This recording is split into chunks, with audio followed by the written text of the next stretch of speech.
अनावश्यक सल्ल्याचा शंकराचार्य विचार करतील, माधवी लतांनी हाणला टोला।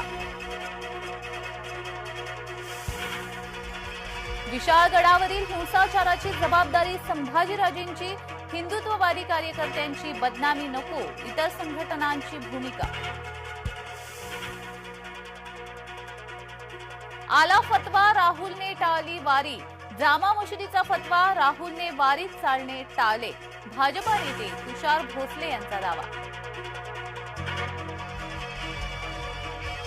आरक्षणाचं त्रांगडं, शरद पवारांच्याच गळ्यात, भुजबळांनी पवारांना भेटून मागितलं सहकार्य। पोलिसांकडून खेडकरांचा शोध सुरूच, मनोरमा आणि दिलीप खेडकर पोलिसांच्या हाताबाहेरच। कोकण रेल्वेची वाहतूक पूर्ववत, गेल्या 24 तासांपासून ठप्प होती वाहतूक। रेल्वे रुळावर दरड कोसळल्याने ठप्प होती वाहतूक। मांडवी एक्सप्रेस मुंबईकडे रवाना।